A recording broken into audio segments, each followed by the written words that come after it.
Bismillahirrahmanirrahim. Assalamualaikum warahmatullahi wabarakatuh. Alhamdulillah sallallahu bil huda wa dinil haq walau karihal kafirun walau karihal munafikun walau karihal musyrikun.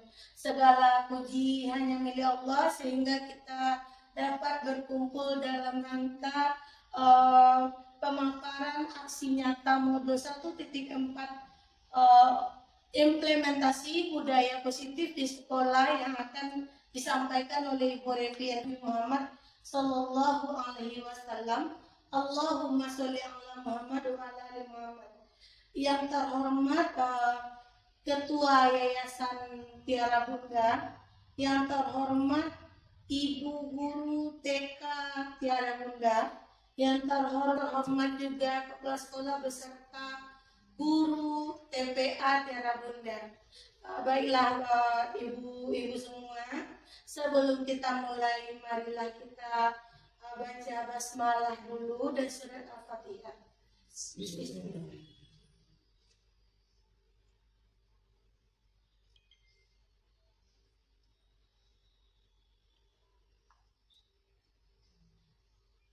Amin, amin ya rabbal alamin. Mudah-mudahan dengan kita membaca surat Al-Fatihah tadi penyampaian materi berjalan lancar dan kita yang mendengarkan dapat memahami serta mengaplikasikannya di kelas kita masing-masing. Amin ya rabbal alamin. Baiklah ibu guru semua, ibu hadirin semua, marilah kita beri kesempatan kepada Ibu Revi. Waktu dan tempat dipersilahkan. Assalamualaikum warahmatullahi wabarakatuh. Waalaikumsalam warahmatullahi wabarakatuh.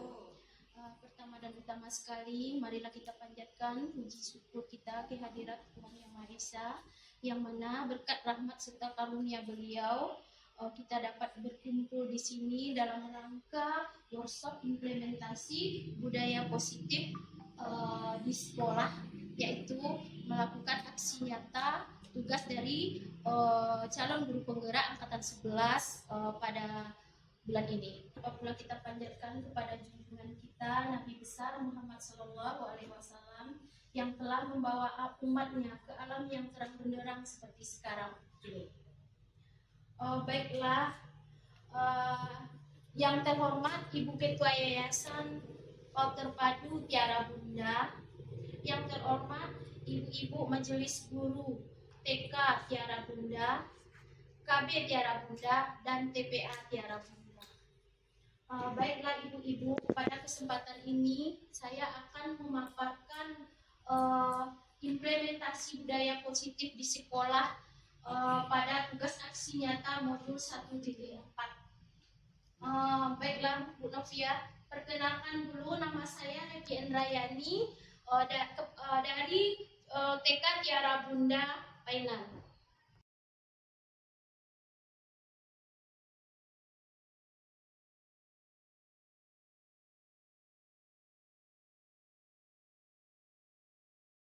Di sini saya akan menjelaskan apa itu budaya positif di sekolah. Nah, di sini juga ada ditanyakan apa hubungan antara menciptakan suasana yang positif dengan proses pembelajaran yang berpihak kepada murid. Nah, ini ibu-ibu, yang dikatakan budaya positif di sekolah yaitu nilai-nilai dan kebiasaan-kebiasaan di sekolah yang berpihak pada peserta didik agar mereka dapat berkembang menjadi pribadi yang kritis, penuh hormat dan bertanggung jawab. Jadi kita selaku pendidik anak usia dini pada saat ini, kita harus menerapkan budaya positif di sekolah yang kita pimpin saat ini. Next. Nah, materi pembelajaran pada budaya positif saat ini ada 7. Kemudian di sini yang pertama perubahan paradigma, stimulus respon lawan teori kontrol. Itu yang pertama. Kemudian yang kedua, arti disiplin, dan yang ketiga, motivasi perilaku manusia. Kemudian yang keempat, keyakinan kelas, hukuman dan penghargaan. Yang kelima, kebutuhan dasar manusia. Yang keenam, posisi kontrol, dan yang ketujuh, segitiga restitusi. Baiklah ibu-ibu, nanti di sini saya akan menjelaskan ke 7 poin dari materi pembelajaran ini. Dan pendidik, Dr. William Glasser dalam kontrol teori yang kemudian hari berkembang dan dinamakan choice theory, meluruskan beberapa miskonsepsi tentang makna kontrol. Nah, di sini ada beberapa miskonsepsi tentang makna kontrol. Yang pertama yaitu ilusi guru mengontrol murid. Nah, bagaimana ibu guru nanti bisa melakukan ilusi guru mengontrol murid? Kemudian ilusi bahwa kritik dan membuat orang merasa bersalah dapat menguatkan karakter. Selanjutnya, ilusi bahwa semua penguatan positif efektif dan bermanfaat. Kemudian, ilusi bahwa orang dewasa memiliki hak untuk memaksa. Nah, di sini ada perubahan paradigma, stimulus respon, teori kontrol.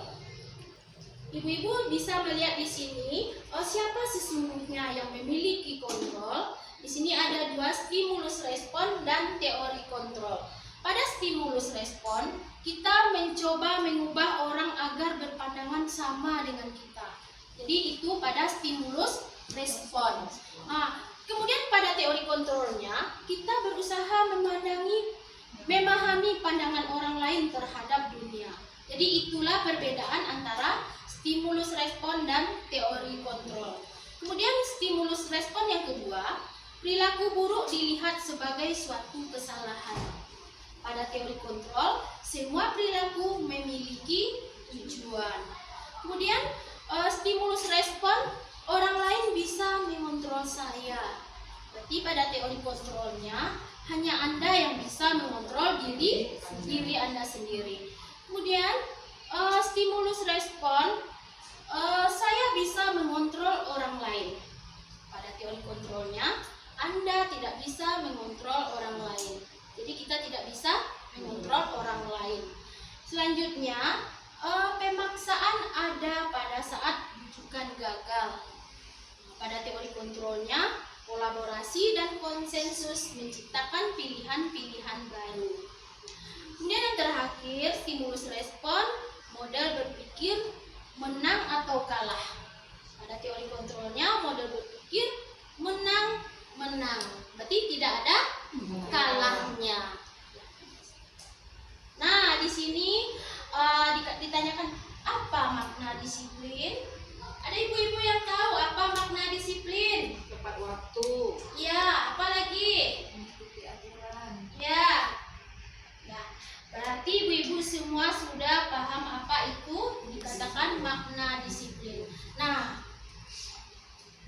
di sini dijelaskan apa makna disiplin. Berasal dari bahasa Latinnya disciplina yang artinya belajar. Berarti disiplin itu sama dengan belajar. Makna asal dari kata ini berkonotasi dengan disiplin diri dari murid-murid Socrates dan Plato.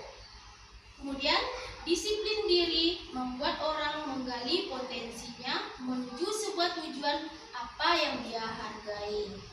Selanjutnya, namun dalam budaya kita, makna kata disiplin telah berubah menjadi sesuatu yang dilakukan seseorang pada orang lain untuk mendapatkan kepatuhan. Jadi itulah makna dari kata disiplin yang telah berubah saat ini. Nah, di sini disiplin adalah kemampuan memerintah diri sendiri dalam mengontrol dan menguasai diri untuk memilih tindakan yang mengacu pada nilai-nilai yang kita hargai dengan penuh tanggung jawab tanpa terperintah orang lain. Jadi berbeda dengan yang terdahulu. Jadi inilah arti dari disiplin yang sebenarnya. Next. Nah, di sini ada maksud dari nilai-nilai yang kita hargai adalah nilai-nilai kebajikan, sifat-sifat positif manusia yang merupakan tujuan mulia yang ingin dicapai setiap individu. Nah, di sini ada, silakan ibu-ibu lihat, ada beberapa nilai kebajikan. Nilai-nilai kebajikan yang ingin dicapai oleh setiap anak Indonesia kita kenal dengan profil pelajar Pancasila. Jadi kita sudah menerapkannya. Yang pertama, beriman, bertakwa kepada Tuhan Yang Maha Esa dan berakhlak mulia. Ibu-ibu kalau boleh beriman, bertakwa kepada Tuhan Yang Maha Esa dan berakhlak mulia, salah satu contohnya yang sudah diterapkan di sekolah, di kelas kita apa ibu-ibu? Iya, praktek sholat, pembiasaan baca doa dan doa sebelum dan sesudah, saling menghargai, berkata baik kepada teman dan guru. Jadi banyak contohnya yang sudah kita tanamkan kepada murid-murid di sekolah. Iya, berarti anak-anak di sekolah sudah kita ajarkan mandiri, seperti menyusun tas pada tempatnya, memakai sepatu sendiri, mengembalikan barang ke tempatnya. Nah, kemudian bernalar kritis. Selanjutnya, berkebinekaan global, bergotong royong, dan kreatif. Nah, ini yang dikatakan salah satu bentuk kegiatan beriman, bertakwa kepada Tuhan Yang Maha Esa dan berakhlak mulia. Nah, di sini anak-anak sudah diajarkan praktek sholat. Nah, jadi anak-anak diajarkan di sini praktek sholat, baca doa seperti yang ibu-ibu katakan tadi. Nah, nih bergotong royong. Jadi kita sudah mengajarkan anak-anak untuk bergotong royong, bekerja sama, saling membersihkan halaman. Di sini membersihkan halaman sekolah, dipandu oleh ibu guru. Jadi anak-anak sudah diajarkan untuk membersihkan sampah. Nah, di sini mandiri, bernalar kritis. Jadi anak-anak di sini, anak usia dini juga sudah kita ajarkan bagaimana mandiri, bagaimana bernalar kritis. Jadi anak-anak sudah bisa mendengarkan apa cerita yang disampaikan oleh guru, mendengarkan pembiasaan-pembiasaan yang diajarkan pada saat materi pagi, materi inti sampai anak pulang. Nah, di sini kebetulan ada kegiatan penyambutan HUT kemerdekaan kemarin. Anak-anak membuat bendera merah putih. Nah, next. Nah, ibu-ibu, sekarang kita masuk pada teori motivasi perilaku manusia. Pernahkah Anda melakukan sesuatu untuk mendapatkan senyuman dari orang lain, untuk mendapatkan hadiah, atau untuk mendapatkan uang? Nah, di sini teori motivasi perilaku manusia. Motivasi eksternal ini datang dari luar diri. Kemudian motivasi internal datang dari dalam diri. Di sini yang pertama, untuk menghindari ketidakpastian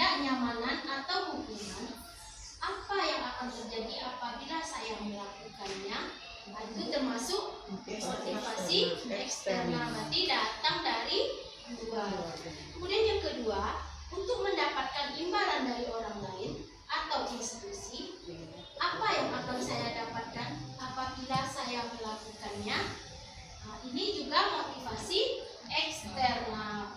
Kemudian yang ketiga, untuk menghargai diri sendiri, menjadi insan sesuai harapan kita, saya akan menjadi orang yang seperti apa bila saya melakukannya. Jadi ini motivasi datang dari diri sendiri, di dalam diri kita. Itu motivasi internal. Next. Nah, di sini ada hukuman, konsekuensi, dan restitusi. Yang hukuman bersifat satu arah dari pihak guru yang memberikan. Konsekuensinya sudah disepakati murid. Kemudian restitusi bukan yang menebus kesalahan, namun untuk belajar dari kesalahan. Kemudian hukuman tanpa melalui suatu kesepakatan. Selanjutnya, hukuman yang diberikan berupa fisik maupun psikis. Kemudian konsekuensinya, murid tidak nyaman untuk jangka waktu pendek berdasarkan suatu data yang umumnya dapat diukur. Kemudian restitusi memperbaiki hubungan, tawaran bukan paksaan, menuntun untuk melihat ke dalam diri, fokus pada solusi, dan mengembalikan murid yang berbuat salah pada kelompoknya. Jadi itulah hukuman, konsekuensi, dan restitusi. Nah, di sini ada hukuman, konsekuensi, dan restitusi. Nah, di sini ibu-ibu silakan lihat hukuman disiplin ada 2, konsekuensi dan restitusi. Yang hukuman salah satunya yaitu sesuatu yang menyakitkan harus terjadi. Jadi konsekuensinya seperti apa ibu-ibu? Sesuatu harus terjadi. Restitusinya merupakan pilihan. Berarti itu merupakan pilihan. Kemudian hukuman yang kedua, tidak nyaman untuk murid, anak untuk jangka panjang. Jadi kalau konsekuensinya tidak nyaman untuk murid atau anak untuk jangka waktu pendek. Jadi berbeda ya. Kemudian restitusi menguatkan murid anak dalam jangka waktu panjang. Kemudian hukuman, korban mendapatkan keadilan. Konsekuensinya korban bisa diabaikan. Kemudian restitusinya korban mendapatkan ganti. Selanjutnya, murid atau anak akan tersakiti. Konsekuensinya murid atau anak dibuat tidak nyaman. Restitusi, murid atau anak mendapatkan penguatan. Selanjutnya hukuman yang terakhir, perilaku pasif agresif meningkat. Konsekuensinya penguatan hanya bertahan dalam jangka waktu pendek, sedangkan restitusi masalah jadi terpecahkan. Next. Nah, ini tindakan guru. Tindakan guru seperti ada beberapa poin. Guru yang dilakukan mencatat 100 kali di dalam buku kalimat. Saya tidak akan terlambat lagi karena terlambat ke sekolah. Itu termasuk hukuman atau sanksi atau konsekuensi, ibu-ibu. Berarti termasuk hukuman. Nah, di sini juga ada tindakan guru lari mengelilingi lapangan basket 2 kali karena terlambat hadir di sekolah. Jadi bentuk hukuman juga.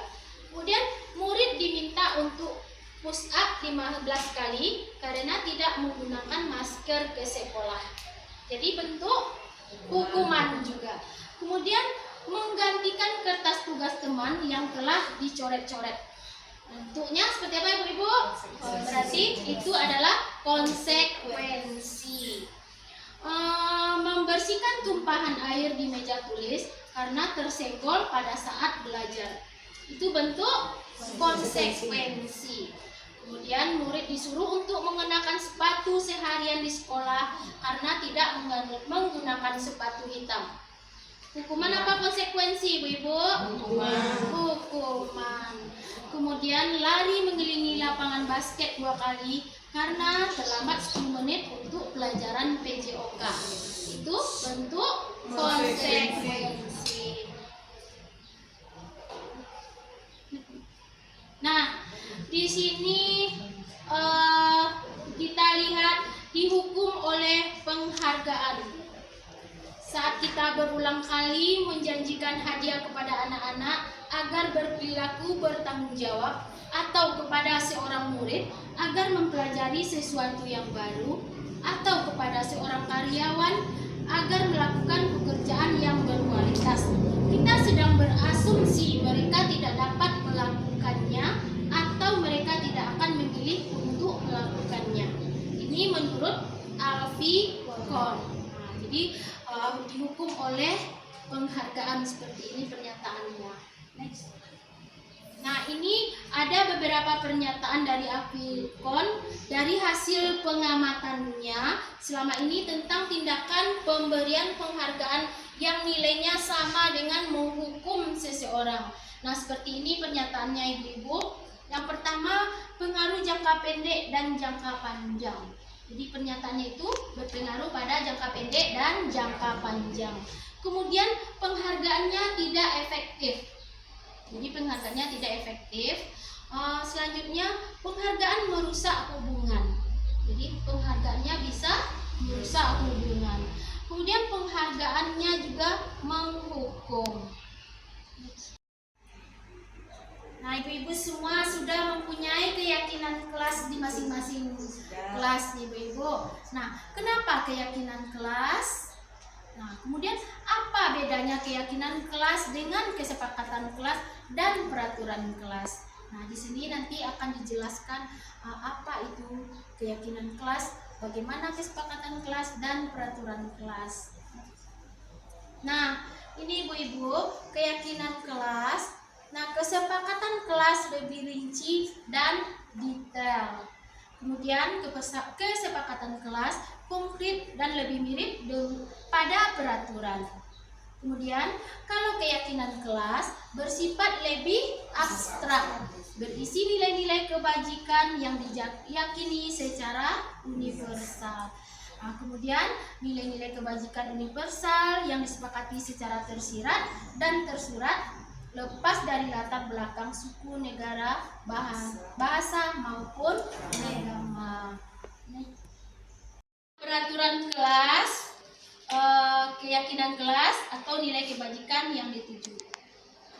Peraturan selalu kembalikan buku ke tempatnya. Kemudian keyakinan kelas berarti sama dengan tanggung jawab.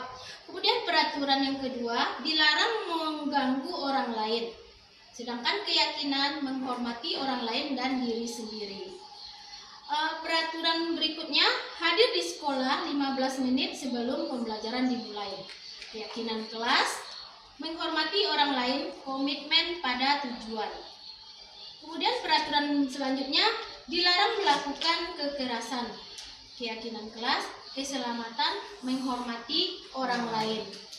Kemudian bergantian atau menunggu giliran. Keyakinan kelasnya kesehatan. Selanjutnya peraturan bergantian atau menunggu giliran. Keyakinan menghormati orang lain, kesabaran. Kemudian gunakan masker. Keyakinan kelas kesehatan, keselamatan. Peraturan kelas yang terakhir, jangan berlari di kelas atau koridor. Keyakinan keselamatan, keamanan. Nah, peraturan kelas ini nanti di pertama ada peraturan kelas, kemudian muncullah keyakinan kelas, lingkungan positif, kemudian adanya budaya positif. Nah, di sini ada prosedur pembentukan keyakinan kelas. Yang pertama, mempersilakan murid-murid untuk bercurah pendapat tentang peraturan yang perlu disepakati di kelas. Kemudian yang kedua, mencatat semua masukan-masukan para murid di papan tulis atau di kertas besar, di mana semua anggota kelas bisa melihat hasil curah pendapat. Selanjutnya yang ketiga, susunlah keyakinan kelas sesuai prosedur pembentukan keyakinan kelas. Gantilah kalimat-kalimat dalam bentuk negatif dan positif. Kemudian yang keempat, tinjau kembali daftar curah pendapat yang sudah dicatat. Yang kelima, tinjau ulang keyakinan kelas secara bersama-sama. Yang keenam, setelah keyakinan kelas selesai dibuat, maka semua warga kelas dipersilakan meninjau ulang dan menyetujuinya dengan menandatangani keyakinan kelas tersebut, termasuk guru dan semua murid yang ada di kelas. Kemudian yang ketujuh, keyakinan kelas selanjutnya bisa dilekatkan di dinding kelas, di tempat yang mudah dilihat semua warga sekolah. Nah, ibu-ibu, di sini ada 5 kebutuhan dasar manusia untuk bertahan hidup. Yang kedua, penguasaan, kasih sayang dan rasa diterima, kesenangan dan kebebasan. Jadi di sini semua orang senantiasa berusaha untuk memenuhi kebutuhannya dengan berbagai cara. Bila mereka tidak bisa mendapatkan kebutuhannya dengan cara yang positif, mereka bisa melanggar peraturan atau melakukan hal. Nah, peraturan kelas ini nanti di pertama ada peraturan kelas, kemudian muncullah keyakinan kelas, lingkungan positif, kemudian adanya budaya positif. Nah, di sini ada prosedur pembentukan keyakinan kelas. Yang pertama, mempersilakan murid-murid untuk bercurah pendapat tentang peraturan yang perlu disepakati di kelas. Kemudian yang kedua, mencatat semua masukan-masukan para murid di papan tulis atau di kertas besar, di mana semua anggota kelas bisa melihat hasil curah pendapat. Selanjutnya yang ketiga, susunlah keyakinan kelas sesuai prosedur pembentukan keyakinan kelas. Gantilah kalimat-kalimat dalam bentuk negatif dan positif. Kemudian yang keempat, tinjau kembali daftar curah pendapat yang sudah dicatat. Yang kelima, tinjau ulang keyakinan kelas secara bersama-sama. Yang keenam, setelah keyakinan kelas selesai dibuat, maka semua warga kelas dipersilakan meninjau ulang dan menyetujuinya dengan menandatangani keyakinan kelas tersebut, termasuk guru dan semua murid yang ada di kelas. Kemudian yang ketujuh, keyakinan kelas selanjutnya bisa dilekatkan di dinding kelas, di tempat yang mudah dilihat semua warga sekolah. Nah, sebelum kita lanjut kepada slide berikutnya, kira-kira adakah ibu-ibu yang mau berbagi pengalamannya tentang keyakinan kelas? Adakah ibu-ibu? Silakan ibu-ibu yang mau berbagi. Ya, Ibu Pina, silakan Bu Pina. Terima kasih kepada Ibu Eti atas kesempatannya di kelas tentang keyakinan kelas. Kalau dulunya mungkin kita namanya peraturan kelas atau kesepakatan kelas yang kita buat bersama anak. Yaitu yang kita buat itu kita minta kepada anak karena mereka yang akan melaksanakannya nanti. Jadi itu kita minta pendapat mereka atas kesepakatan apa yang mereka sepakati untuk bisa mereka kerjakan nanti di kelas. Lalu kita tuliskan nanti di depan. Walaupun anak-anak sebagian belum bisa membaca, kita tuliskan aja dulu, kita tampung dulu apa yang mereka sampaikan. Contoh, menaruh sepatu pada tempatnya. Nah, itu yang pertama.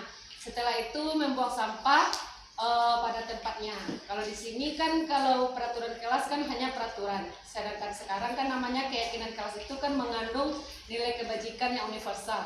Contohnya membuang sampah pada tempatnya. Di situ berarti kita nilai kebajikannya itu menjaga kebersihan. Berarti anak-anak udah sepakat kita membuang sampah pada tempatnya, tidak membawa sepatu ke dalam kelas.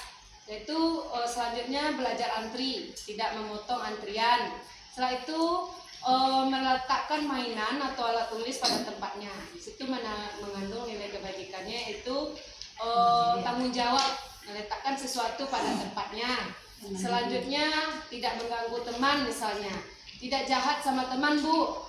Berarti kita menyimpulkan nanti nilai kebajikannya itu menyayangi teman, saling menghargai.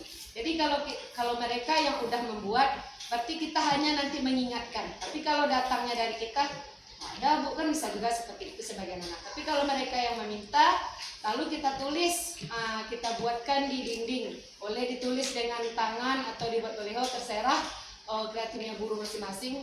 Lalu kita tuliskan setiap pagi akan kita sebelum mulai kegiatan pembelajaran, otomatis kita akan ingatkan anak-anak sebelum kita memulai kegiatan kita harus ingat dulu keyakinan kelas kita apa saja yang sudah kita sepakati.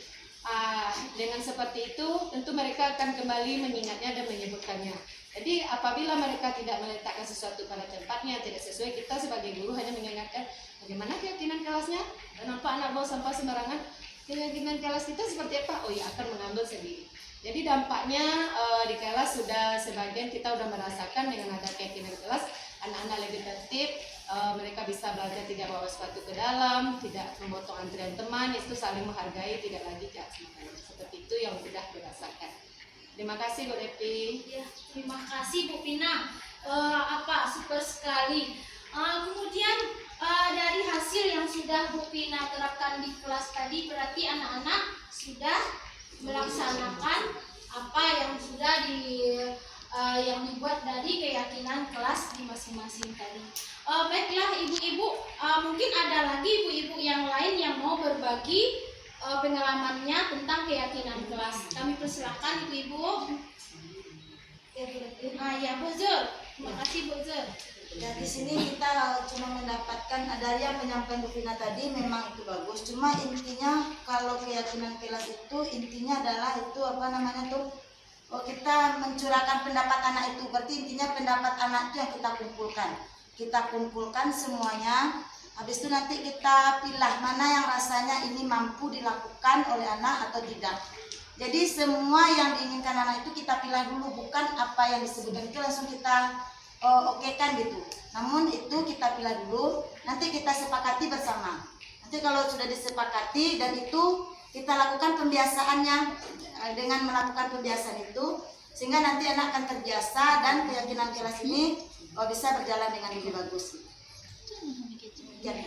Terima kasih Bu Zur. Berarti Bu Zur dan Bu Pina sudah melakukan keyakinan kelas bersama anak-anak di sekolah. Kemudian apa masih ada ibu-ibu yang mau berbagi lagi pengalamannya? Atau Bu Nel, di kelas Bu Nel bagaimana Bu Nel? Ya, terima kasih Bu Depi atas waktu yang diberikan. Sedikit berbagi pengalaman tentang membuat keyakinan kelas.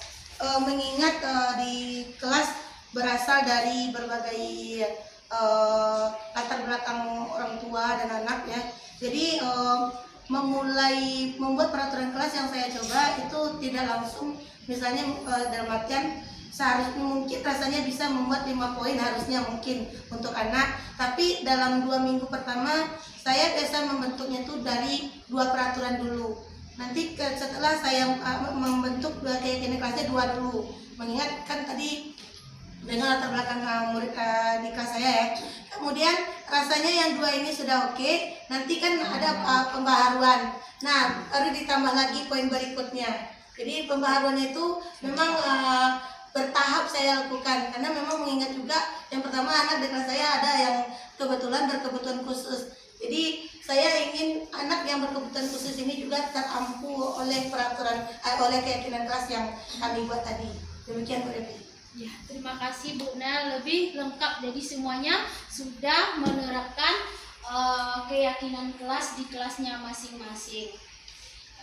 Ada 5 posisi kontrol. Yang pertama, menghukum. Apa yang dikatakan menghukum? Orang-orang yang menjalankan posisi menghukum senantiasa mengatakan bahwa sekolah memerlukan sistem atau alat yang dapat lebih menekan murid-murid lebih dalam lagi. Kemudian pembuat rasa bersalah. Dikatakan pembuat rasa bersalah akan menggunakan keheningan yang membuat orang lain merasa tidak nyaman, bersalah atau rendah diri. Kemudian teman, guru pada posisi ini tidak akan menyakiti murid. Jadi kita posisikan diri kita sebagai teman bagi murid kita. Namun akan tetap berupaya mengontrol murid melalui persuasi. Selanjutnya, posisi kontrol pemantau.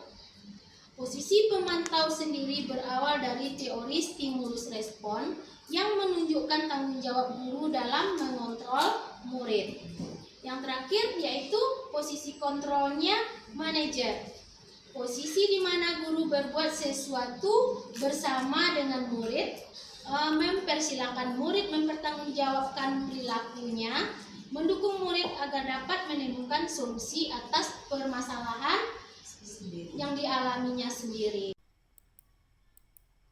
Di sini ada 5 posisi kontrol, yaitu penghukum, pembuat orang merasa bersalah, teman, pemantau, dan manajer. Nah, di sini ada ibu-ibu yang bersedia membacakan apa saja 5 posisi kontrol tersebut.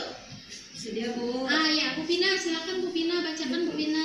Yang pertama, di situ ada guru berbuat. Tiga hukumnya menghardik, menunjuk-nunjuk, menyakiti atau menyindir, membuat orang merasa bersalah, berceramah dan mengatakan seharusnya ibu kecewa. Selanjutnya, sebagai teman, membuatkan alasan-alasan untuk muridnya. Kalau sebagai pemantau, menghitung dan mengukur. Sebagai manajer, mengajukan pertanyaan-pertanyaan. Yang kedua, guru berkata. Sebagai penghukum, kalau kamu tidak melakukannya, awas ya, rasakan. Sebagai pembuat orang merasa bersalah, kamu seharusnya sudah tahu, ibu lelah sekali mengatakannya, ibu stres. Sebagai teman, ayolah lakukan demi ibu. Masa kamu tidak mau? Ingat, tidak ibu pernah bantu. Sebagai pemantau, apa peraturannya? Sebagai manajer, apa yang kita yakin, apa yang bisa kau kerjakan untuk memperbaiki masalah ini? Selanjutnya, hasil. Sebagai penghukum, memberontak, menyalahkan orang lain, berbohong. Sebagai pembuat orang merasa bersalah, menyembunyikan, menyangkal atau berbohong. Selanjutnya sebagai teman, ketergantungan. Sebagai pemantau, menyesuaikan diri bila diawasi. Sebagai manajer, menguatkan pribadi. Yang keempat, motivasi kaitan dengan dunia berkualitas. Sebagai penghukum, murid meletakkan guru di luar dunia berkualitas. Sebagai pembuat orang merasa bersalah, murid meletakkan guru di dalam dunia berkualitas. Sebagai teman, murid meletakkan guru di sebagai orang yang sangat penting di dunia berkualitas. Sebagai pemantau, murid meletakkan guru, peraturan dan hukum di dunia berkualitas. Sebagai manajer, murid meletakkan dirinya sebagai individu yang positif dalam dunia berkualitas. Selanjutnya, motivasi murid berkata. Sebagai penghukum, biarkan saja, nanti juga marah-marah lagi. Sebagai orang membuat merasa bersalah, maafkan saya. Sebagai teman, saya pikir Bapak Ibu teman saya, ternyata begitu. Sebagai pemantau, berapa banyak bintang yang saya harus peroleh, berapa halaman yang harus saya tulis. Sebagai manajer, bagaimana caranya saya bisa memperbaiki keadaan. Yang terakhir, motivasi dampak pada murid. Sebagai penghukum, mengulangi kesalahan. Sebagai pembuat orang merasa bersalah, merasa rendah diri.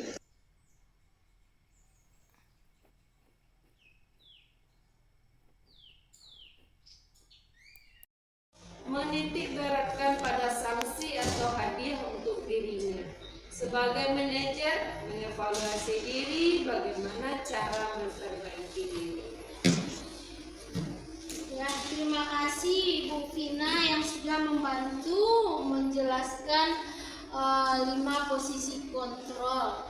Ibu-ibu semua sudah mendengar apa yang disampaikan tadi. Next. Nah, di sini ada pernyataan-pernyataan. Kemudian siapa yang mengatakan?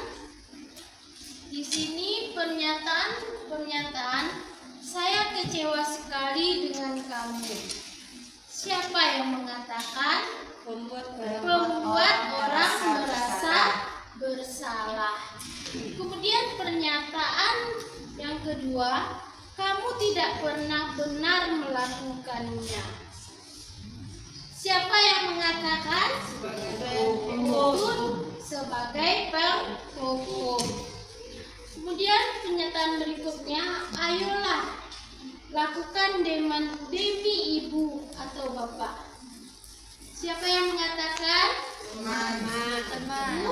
Teman. Selanjutnya, apakah kamu mau mendapatkan stiker bintang hari ini? Siapa yang mengatakan? Teman tahu. Bagaimana kamu bisa menyelesaikan masalah ini? Siapa yang mengatakan? Manajer. Kemudian pernyataan yang terakhir, kamu selalu yang paling terakhir. Siapa yang mengatakan? Tungguku. Nah, kita masuk kepada restitusi. Apa itu restitusi? Restitusi adalah proses menciptakan kondisi bagi murid untuk memperbaiki kesalahan mereka sehingga mereka bisa kembali kepada kelompok mereka dengan karakter yang lebih kuat. Itu menurut dosen. Di sini ada 9 ciri-ciri dari restitusi. Yang pertama, bukan untuk menebus kesalahan, namun untuk belajar dari kesalahan. Selanjutnya, memperbaiki hubungan. Tawaran bukan paksaan. Selanjutnya, restitusi menuntun untuk melihat ke dalam diri. Restitusi mencari kebutuhan dasar yang mendasari tindakan. Kemudian restitusi diri adalah cara yang paling baik. Kemudian restitusi fokus pada karakter bukan tindakan. Kemudian restitusi menguatkan. Restitusi fokus pada solusi. Dan restitusi mengembalikan murid yang berbuat salah pada kelompoknya. Nah, ibu-ibu, di sini ada segitiga restitusi. Coba ibu-ibu perhatikan di sini apa-apa segitiga restitusi. Ada ibu-ibu yang bisa menstabilkan identitas. Kemudian menanyakan keyakinan. ya, menanyakan keyakinan. Yang ketiga, validasi tindakan usaha. Nah, yang bentuk menstabilkan identitas itu seperti apa? Setiap orang pasti pernah melakukan kesalahan. Ya, Kamu bukan satu-satunya yang pernah melakukan itu. itu bentuk menstabilkan identitas. Kemudian yang bentuk validasi tindakan yang salah. Seperti apa pernyataannya, Ibu? Kamu tentu punya alasan mengapa melakukan itu. Serta adakah cara yang lebih efektif untuk melakukan apa yang kamu butuhkan? Ya, berarti itu bentuk validasi tindakan yang salah. Kemudian menanyakan keyakinan. Seperti apa bentuknya, ibu-ibu? Nah, di sini ada nilai-nilai apa yang telah kita sepakati. Kemudian kamu ingin menjadi orang yang seperti apa? Nah, itulah termasuk menanyakan keyakinan. Nah, di sini ada menstabilkan identitas untuk membuat murid yang merasa gagal karena berbuat salah menjadi positif terhadap dirinya. Ada guru berkata, berbuat salah itu hal yang manusiawi, tidak ada manusia yang sempurna. Bapak Ibu juga buat salah, kita pasti bisa menyelesaikan permasalahan Bapak Ibu tidak tertarik untuk mencari tahu siapa yang benar, siapa yang salah. Bapak Ibu lebih tertarik untuk menyelesaikan masalah. Kalau kamu menyalahkan dirimu sendiri terus-menerus, apakah kamu bersikap baik pada dirimu sendiri? Nah, validasi tindakan yang salah. Ini bentuknya membantu murid mengenali basic needs atau kebutuhan yang ingin dipenuhi ketika melakukan kesalahan itu. Pada dasarnya, setiap tindakan manusia tujuannya adalah memenuhi basic needs atau kebutuhan dasar. Apakah itu power atau penguasaan, freedom, kebebasan, love and belonging, diterima, kemudian fun, kesenangan, atau survival, bertahan hidup. Nah, ini guru berkata, ini bentuknya. Kamu bisa saja kan melakukan hal yang lebih baik, tapi kamu tidak melakukannya kan? Itu bentuk kata. Kemudian kamu pasti punya alasan mengapa melakukannya.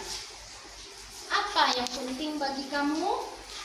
Kamu boleh tetap berusaha menjaga sikap itu, tapi tambahkan sikap yang lain, yang baru. Maukah kamu belajar cara lain untuk mendapatkan yang kamu butuhkan tanpa harus memukul? Apakah kamu bisa melakukan dengan lebih baik besok lagi? Kemudian di sini ada menanyakan keyakinan.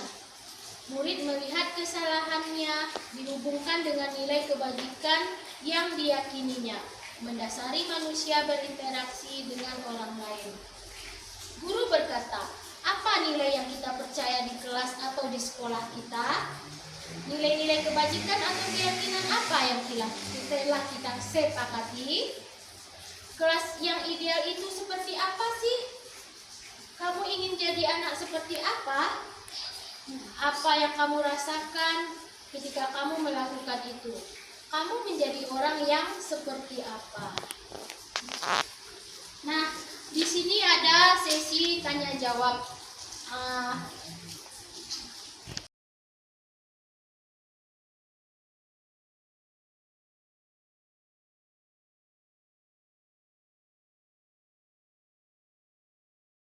Baik ya ibu-ibu, sekarang saatnya sesi tanya jawab. Barangkali ada ibu-ibu yang ingin bertanya, kami persilakan. Ya Ibu Novia, silakan Bu Novia. Baiklah, terima kasih kepada Ibu Repi. Nah, di sini saya ingin bertanya. Tadi kan ada pada slide 5 kebutuhan dasar. Di sini bisakah Ibu Repi menjelaskan kembali apa itu 5 kebutuhan dasar? Serta jika 5 kebutuhan dasar itu tidak terpenuhi, apa dampaknya terhadap anak serta khususnya pada proses pembelajaran? Sekian, terima kasih. Baiklah, terima kasih Bu Novia. Kita kembali kepada slide yang 5 kebutuhan dasar tadi. Nah di sini ada 5 kebutuhan. Yang di sini akan dijelaskan 5 kebutuhan dasar manusia, yaitu Bu Novia yang pertama bertahan hidup. Jadi bertahan hidup itu maksudnya bagaimana kita membutuhkan pakaian, makanan yang kita butuhkan setiap hari. Jadi contohnya seperti makanan, kita menyiapkan makanan untuk sarapan pagi. Misalnya sebelum berangkat ke sekolah kita menyediakan makanan untuk kita dan keluarga kita. Tadi penjelasannya secara umum. Jadi ini sekarang penjelasannya kepada kita di lingkungan kita di sekolah, yaitu kepada anak-anak. Kita memberikan rasa aman kepada anak didik selama anak-anak berada di lingkungan sekolah. Sudah Bu Novia. Kemudian kebebasan lagi Bu Novia. Yang kedua, kesenangan.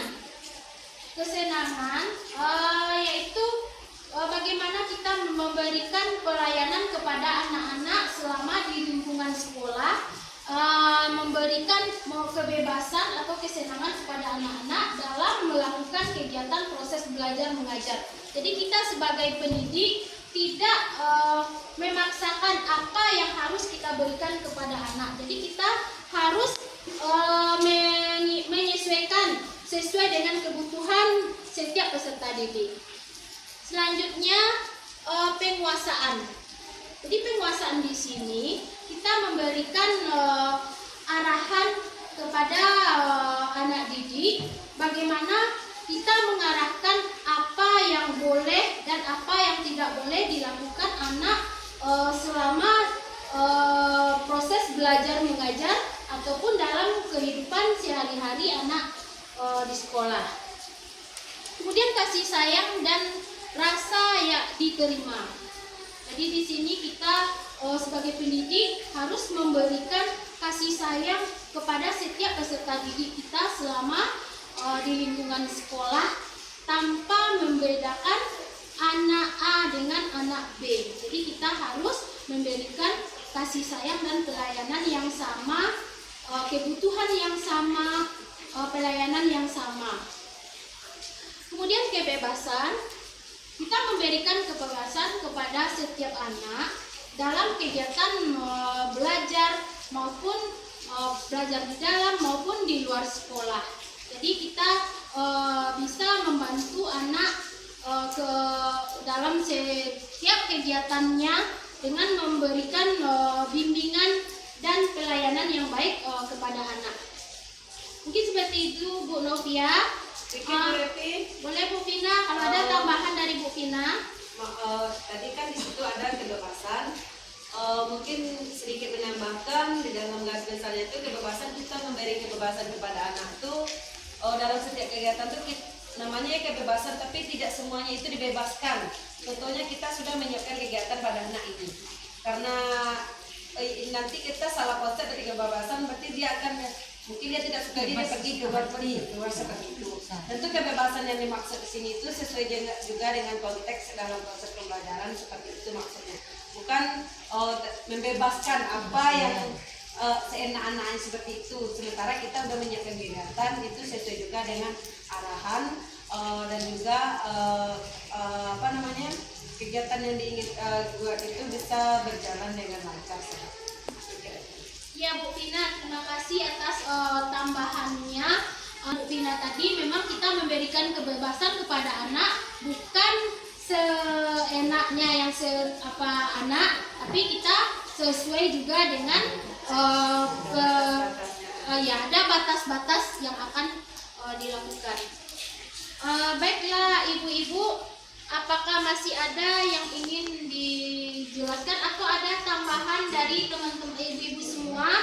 Apa ada masukan dari ibu-ibu tentang 5 kebutuhan dasar manusia? Kalau ada tambahannya, Bu Des, silakan Bu Des. Kalau ada tambahannya, Bu Nel, Bu Zur, Bu Des, iya silakan Bu Des.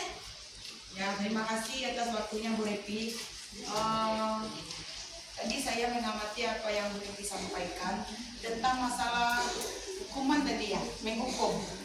Coba bantu kembali dibukakan materi tentang hukum tadi, hukuman. Nah, di sini pada pola didik pada anak usia dini kita kan tidak boleh apalagi mengancam gitu ya, mengancam anak. Nah, pada prakteknya di sini saya sendiri tuh temukan anak ini tanpa ada kita berikan suatu ancaman, dia tidak mau ikut aturan kita itu. Saya sebagai guru juga bagaimana ya, ada merasa kekhawatiran karena saya pernah melakukan seperti itu kepada anak.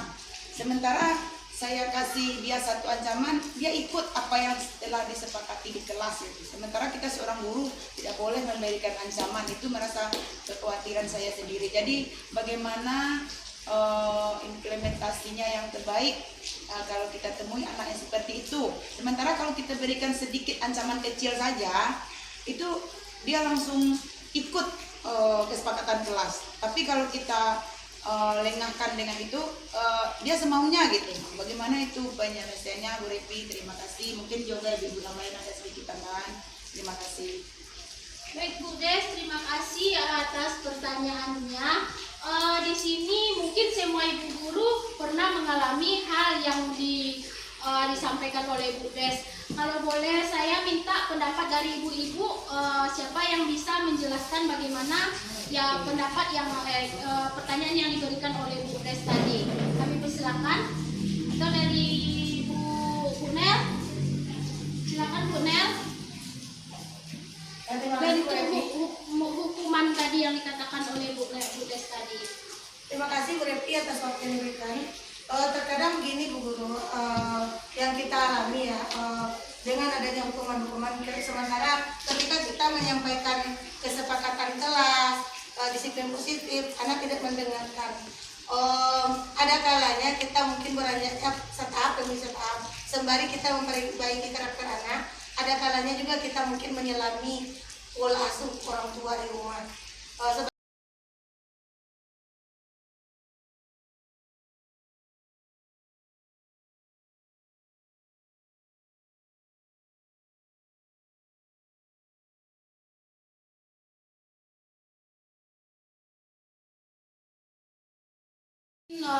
Materi yang saya sampaikan di sini sudah sampai pada akhir.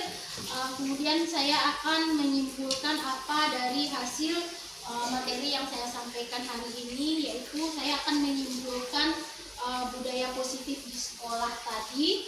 Jadi dapat kita simpulkan bahwa kita mulailah menerapkan budaya positif di sekolah, mulailah dari diri kita sendiri. Jadi kita sama-sama menerapkan budaya positif di sekolah. Kita mulailah dari diri kita sendiri.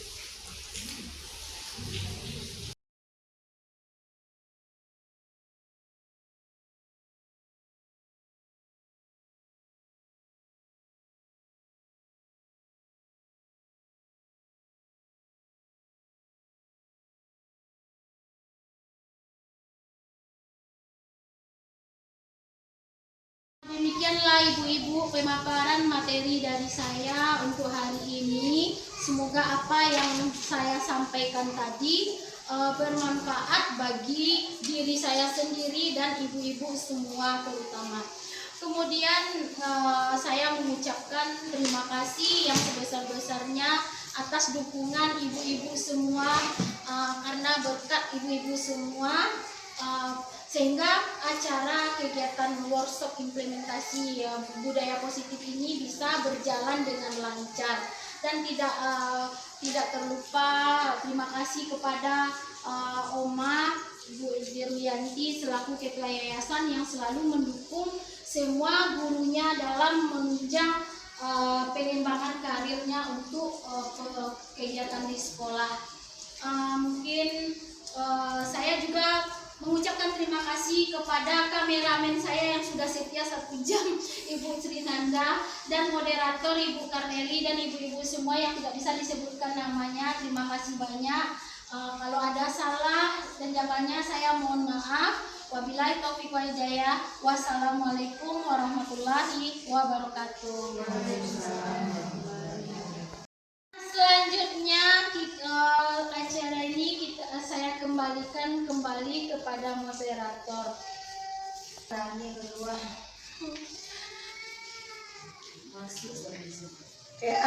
Alhamdulillah sudah berjalan dengan lancar pemaparan materi tadi oleh Bu Repi.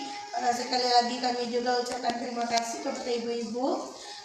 Baiklah, kami tutup dengan billahi taufiq wal hidayah. Assalamualaikum warahmatullahi wabarakatuh. Waalaikumsalam warahmatullahi wabarakatuh.